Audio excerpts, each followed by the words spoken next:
Hello friend, এসে গেছি ইতিহাস বিদ্যার্থী টিউটোরিয়াল চ্যানেলে। আজ আমি উচ্চ মাধ্যমিকের দ্বিতীয় অধ্যায়ের ইতিহাস, ঊনবিংশ ও বিংশ শতকে ঔপনিবেশিকতাবাদ ও সাম্রাজ্যবাদের প্রসার, এই চ্যাপ্টার থেকে আমি ছোট প্রশ্ন বলবো, যার মান 1, অর্থাৎ সেটা একটা বা দুটো বাক্যে উত্তর দাও এরকম প্রশ্ন বলবো, SAQগুলো। তাহলে তোমরা নোটটা দেখতে পাচ্ছ, চাইলে স্ক্রিনশট মেরে নিতে পারো। এবার আমি কোশ্চেনগুলো বলছি এবং তার উত্তরগুলো বলে দিচ্ছি। 1. সাম্রাজ্যবাদ বলতে কী বোঝো? লাতিন ইম্পেরিয়াম শব্দটি থেকে ইম্পেরিয়ালিজম বা সাম্রাজ্যবাদ কথাটির উৎপত্তি হয়েছে। প্রথম দিকে এর অর্থ ছিল সামরিক কর্তৃত্ব, পরবর্তীকালে এর অর্থ দাঁড়ায় বৃহৎ রাষ্ট্রের দ্বারা অপেক্ষাকৃত দুর্বল বা ক্ষুদ্র রাষ্ট্রের উপর ঔপনিবেশিক শাসন প্রতিষ্ঠা করা।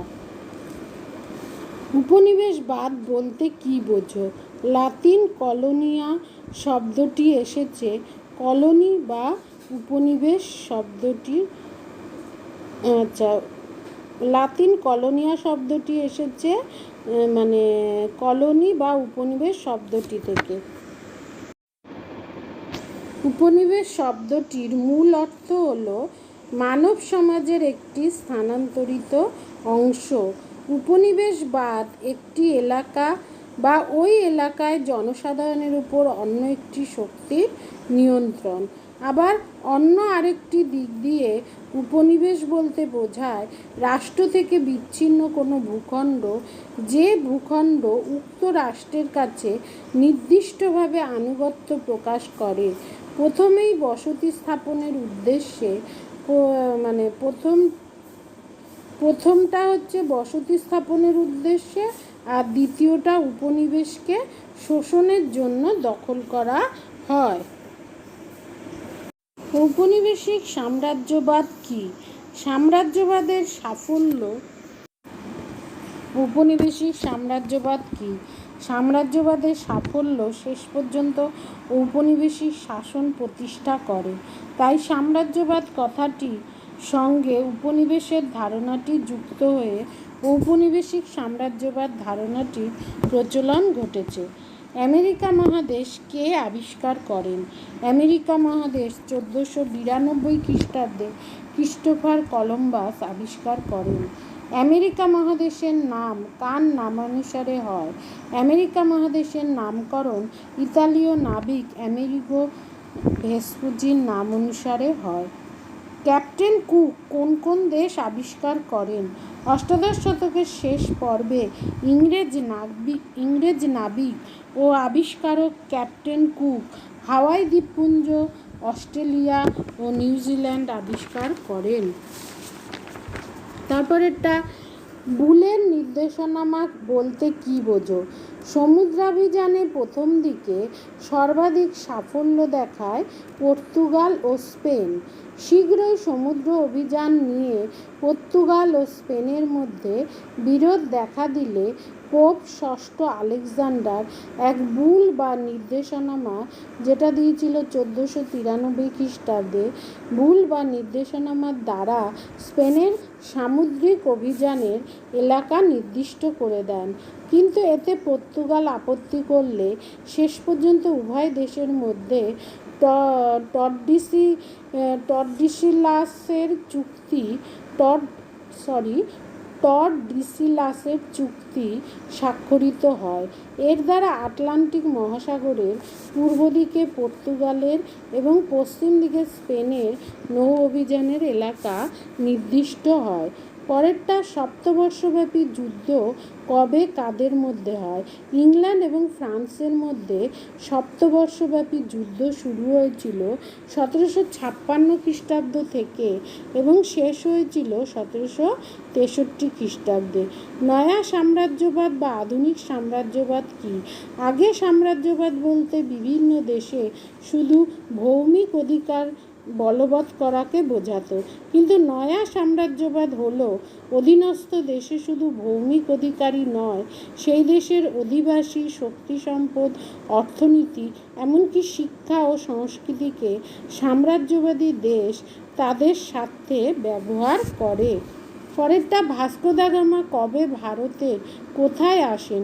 1498 খ্রিস্টাব্দে পর্তুগিজ নাবিক ভাস্কো দা গামা জলপথে ভারতের পশ্চিম উপকূলের কালিকট বন্দরে এসে পৌঁছান। পরেরটা, বিশ্ব রাজনীতি বা ওয়ার্ল্ড পলিটিক নীতির প্রবক্তাকে? বিশ্ব রাজনীতি বা ওয়ার্ল্ড পলিটিক নীতির প্রবক্তা হলেন কাইজার দ্বিতীয় উইলিয়াম। কে ঝড়ের অন্তরীপের নামকরণ করেন?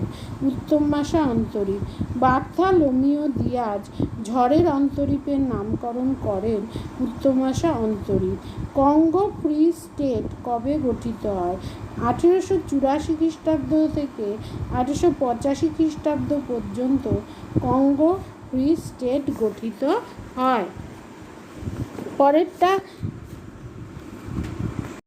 আফ্রিকা কেন অন্ধকারাচ্ছন্ন মহাদেশ নামে পরিচিত ছিল? আফ্রিকা মহাদেশ ভৌগোলিক অবস্থানের দিক দিয়ে ইউরোপের সবচেয়ে কাছে হলেও এর অন্তর্ভাগ 19 শতাব্দীর তৃতীয় দশক পর্যন্ত ইউরোপবাসীর কাছে ছিল অজ্ঞাত ও অনাবিষ্কৃত। আফ্রিকার গভীর বন, দুর্গম পর্বত, খরস্রোতা নদী, ঊষর মরুভূমি, অস্বাস্থ্যকর জলবায়ু ও আদিম অধিবাসীদের প্রতিকূলতার কারণে মহাদেশটি অন্ধকারাচ্ছন্ন মহাদেশ নামে পরিচিত ছিল। বিশ্ব রাজনীতি বা ওয়ার্ল্ড পলিটিক কি? কাইজার দ্বিতীয় উইলিয়ামের ওয়ার্ল্ড পলিটিকের মূল কথা হলো টিউটন জাতির শ্রেষ্ঠত্ব প্রতিষ্ঠা তথা বিশ্ব রাজনীতিতে জার্মানির সক্রিয় অংশগ্রহণ। এই লক্ষ্যে নৌশক্তি বৃদ্ধি ও উপনিবেশ স্থাপনের মাধ্যমে জার্মানিকে পৃথিবীর অন্যতম শ্রেষ্ঠ শক্তিকে পরিণত করার, অর্থাৎ জার্মানিকে পৃথিবীর অন্যতম শ্রেষ্ঠ শক্তিতে পরিণত করাই ছিল বিশ্ব রাজনীতির লক্ষ্য। 1612 খ্রিস্টাব্দে ভারতের কোথায় প্রথম ইংরেজ বাণিজ্য কেন্দ্র স্থাপিত হয়? 1612 খ্রিস্টাব্দে ভারতের পশ্চিম উপকূলে অবস্থিত সুরাট বন্দর প্রথম ইংরেজ বাণিজ্য কেন্দ্র স্থাপিত হয়। ভারতে কয়েকটি পর্তুগিজ বাণিজ্য কুঠির নাম করো। এগুলো হলো বোম্বাই, কোচিন, দিউ, সলসেট বেসিন ও হুগলি। আলীনগরের সন্ধি কত খ্রিস্টাব্দে কাদের মধ্যে স্বাক্ষরিত হয়? 1757 খ্রিস্টাব্দে ব্রিটিশ ইস্ট ইন্ডিয়া কোম্পানির সঙ্গে বাংলার নবাব সিরাজউদ্দৌলা আলীনগরের সন্ধি স্বাক্ষর করে। বক্সারের যুদ্ধের সময় বাংলার নবাব কে ছিলেন? বক্সারের যুদ্ধের সময় বাংলার নবাব ছিলেন মীর জাফর। ইন্দোচীনের বর্তমান নাম কি? ইন্দোচীনের বর্তমান নাম হচ্ছে ভিয়েতনাম। ইন্দোচীনে কাদের উপনিবেশ ছিল? ইন্দোচীনে ফরাসিদের উপনিবেশ ছিল। কোন অঞ্চল মশলা দ্বীপপুঞ্জ নামে পরিচিত ছিল? ইন্দোনেশিয়ার মালাক্কা দ্বীপপুঞ্জ মশলা দ্বীপপুঞ্জ নামে পরিচিত ছিল। মালয়ে কাদের উপনিবেশ ছিল? মালয়ে প্রথমে পর্তুগিজদের এবং পরে ইংরেজদের আধিপত্য প্রতিষ্ঠিত হয়। ফিলিপিন্স দ্বীপপুঞ্জে কাদের উপনিবেশ ছিল? ফিলিপিন্স দ্বীপপুঞ্জ প্রথমে স্পেন এবং পরে আমেরিকার উপনিবেশ স্থাপিত হয়েছিল। কোন মার্কিন সর্বপ্রথম জাপানে পদার্পণ করেন? 1854 খ্রিস্টাব্দে মার্কিন বাষ্পীয় নৌবাহিনীর জনক কমোডর পেরি সর্বপ্রথম জাপানের ইয়োডো বন্দরে পদার্পণ করেন। কোন ইউরোপীয় দেশ চীনের সঙ্গে প্রথম ব্যবসায়িক সম্পর্ক গড়ে তুলেছিলেন? 16 শতকে পর্তুগিজরা চীনের সঙ্গে প্রথম ব্যবসায়িক সম্পর্ক গড়ে তুলেছিল। বৈদেশিক বাণিজ্য চীনের কোন দুটি বন্দরে সীমাবদ্ধ ছিল? বৈদেশিক বাণিজ্য চীনের ক্যান্টন ও ম্যাকাও বন্দর দুটিতে সীমাবদ্ধ ছিল। চীনে কোন বছর আফিম আমদানি বন্ধ হয়? 1839 খ্রিস্টাব্দে চীনে লিন সেসুর নেতৃত্বে আফিম আমদানি বন্ধ হয়। মুক্তদার নীতি কি? এর প্রবক্তা কে? চীনা ভূখণ্ডে ইউরোপীয় দেশগুলোর উপনিবেশ স্থাপন রোধ করার জন্য মার্কিন পররাষ্ট্র সচিব জন হে 1899 খ্রিস্টাব্দে মুক্তদার নীতি ঘোষণা করেন। এর দ্বারা চীনের অখণ্ড রক্ষার এবং চীনা ভূখণ্ডে যে কোনো দেশের বণিক গোষ্ঠীকে অবাধে বাণিজ্য করার অধিকারের কথা বলা হয়। আসলে চীন দেশে আমেরিকা বাণিজ্যিক স্বার্থ অক্ষুণ্ণ রাখাই ছিল মুক্তদার নীতি ঘোষণার প্রধান উদ্দেশ্য। পণ্ডিত জওহরলাল নেহরু এই নীতিকে অদৃশ্য সাম্রাজ্যবাদ বলে অভিহিত করেছেন। ঐতিহাসিক ভিনাক একে কাটিং অফ চাইনিজ মেলন বলেও আখ্যা দিয়েছেন, অর্থাৎ তরমুজ খণ্ডিতকরণ। আচ্ছা, সপ্তদশ শতকে ইউরোপের নিরিখে নতুন বিশ্ব বলতে কী বোঝো? ষোড়শ ও সপ্তদশ শতকে Spain, England, Portugal, France, Holland America মহাদেশে যে নতুন উপনিবেশ গড়ে তোলে তা নতুন বিশ্ব নামে খ্যাত। আটলান্টিক কৃতদাস ব্যবসা বলতে কী বোঝো?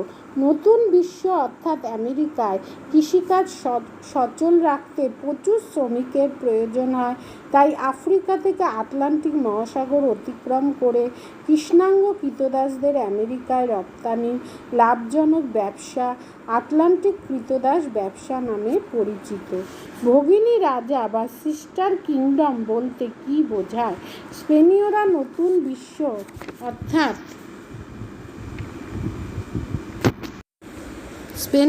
নতুন বিশ্ব অর্থাৎ আমেরিকায় তাদের উপনিবেশগুলিকে দূর থেকে শাসন করার চেষ্টা করেছিল, যেগুলি রাজপ্রতিনিধির মাধ্যমে দেশীয় রাজবংশের সঙ্গে যুক্ত ছিল। তাই স্পেনের উপনিবেশকে পুরনো স্পেনের নির্ভরশীল রাজা না বলে ভগিনী রাজা বা সিস্টার কিংডম বলা হয়। নিয়ন্ত্রণ ও ভারসাম্য নীতি বা চেকস অ্যান্ড ব্যালেন্স পদ্ধতি কি? স্পেনীয় উপনিবেশ শাসনের জন্য যেসব প্রতিষ্ঠান গড়ে তোলা হয়েছিল তাদের মধ্যে অন্যতম ছিল ক্যাসা দে কন্ট্রাক্টাশন এবং কাউন্সিল অফ ইন্ডিজ। এইসব প্রতিষ্ঠানগুলি যাতে খুব বেশি শক্তিশালী না হয়ে ওঠে সেই জন্য স্পেনীয় সরকার নিয়ন্ত্রণ ও ভারসাম্য নীতি বা চেকস অ্যান্ড ব্যালেন্স পদ্ধতি গ্রহণ করেছিল। ত্রয়োদশ উপনিবেশ কি? ইংল্যান্ডের স্টুয়ার্ট রাজাদের অদূরদর্শী নীতির ফলে ইংল্যান্ডের প্রচুর মানুষ আমেরিকার সদ্য প্রতিষ্ঠিত ব্রিটিশ উপনিবেশগুলিতে বসবাস শুরু করে।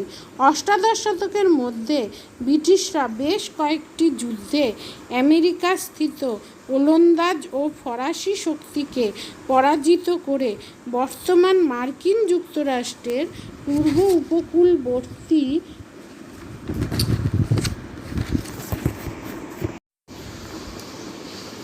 উপকূলবর্তী অঞ্চলে 13টি উপনিবেশ প্রতিষ্ঠা করে। এই উপনিবেশগুলি একত্রে ত্রয়োদশ উপনিবেশ বা 13 কলোনিজ নামে পরিচিত। কত খ্রিস্টাব্দে আমেরিকা যুক্তরাষ্ট্র গঠিত হয়? 1776 খ্রিস্টাব্দে আমেরিকা যুক্তরাষ্ট্র গঠিত হয়।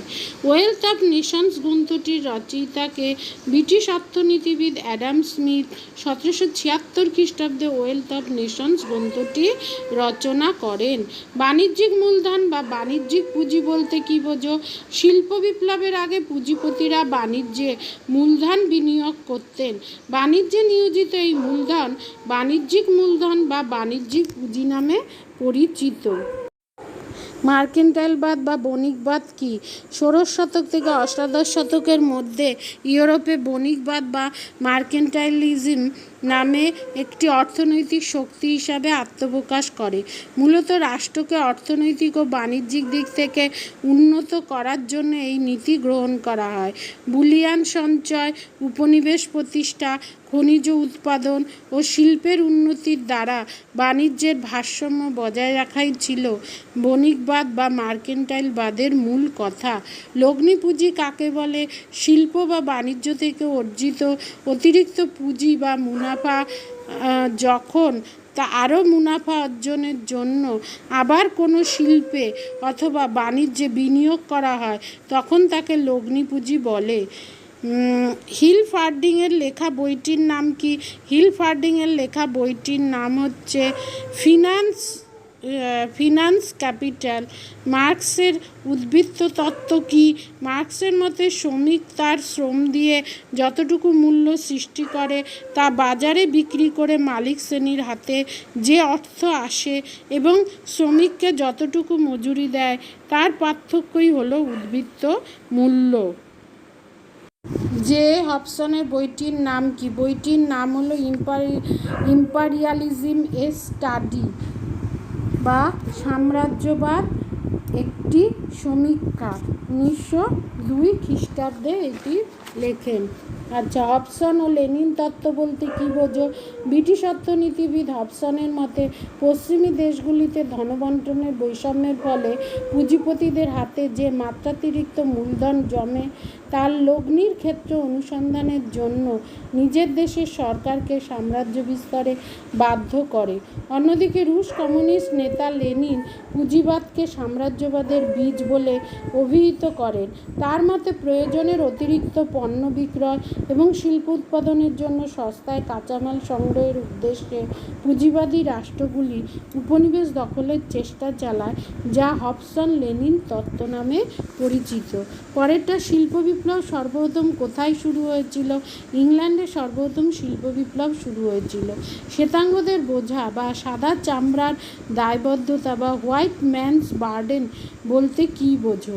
শ্বেতাঙ্গরা নিজেদের উন্নত সভ্যতা ও সংস্কৃতির ধারক ও বাহক বলে মনে করত। সেই জন্য তারা পৃথিবীর অনুন্নত কৃষ্ণাঙ্গ জাতিগুলোকে সুসভ্য করার নৈতিক দায়িত্ব পালন করার জন্য এশিয়া, আফ্রিকা ও ল্যাটিন আমেরিকার অনুন্নত অঞ্চলে আধিপত্য বিস্তার করে।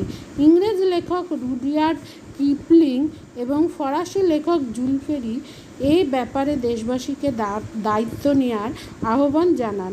অবশ্য এই বিষয়টি ছিল সাম্রাজ্যবাদ বিস্তারের একটি অজুহাত মাত্র। এটাই ওকে বলা হয় শ্বেতাঙ্গদের বোঝা বা সাদা চামড়ার দায়বদ্ধতা বা হোয়াইট ম্যানস বার্ডেন। সোশ্যাল ডারউইনবাদের প্রবক্তাকে সোশ্যাল ডারউইনবাদ বা সামাজিক ডারউইনবাদের প্রবক্তা ছিলেন এডমন্ড স্পেন্সার। বর্ণবৈষম্য নীতি কোন দেশে বলবৎ হয়? দক্ষিণ আফ্রিকা, ভারত ইত্যাদির মতো দেশে বর্ণবৈষম্যমূলক নীতি বলবৎ হয়। স্বাধীন ইন্দোনেশিয়ার প্রথম প্রধানমন্ত্রী কে ছিলেন? স্বাধীন ইন্দোনেশিয়ার প্রথম প্রধানমন্ত্রী ছিলেন মোহাম্মদ হাত্তা। তাহলে আজ আসি, দেখা হচ্ছে পরবর্তী ভিডিওতে। Take care, bye. ভালো থেকো, সাবধানে থেকো এবং অবশ্যই সাবস্ক্রাইব করো। ভালো লাগলে লাইক, শেয়ার, কমেন্ট করো এবং নোটিফিকেশান বেলটা অন করে দিও, যাতে আমাদের ভিডিও আপলোড হলেই সবার প্রথম তোমাদের কাছে এসে পৌঁছায়। এবং অবশ্যই সাবস্ক্রাইব করো। দেখা হচ্ছে পরবর্তী ভিডিওতে। Take care, bye. ভালো থেকো।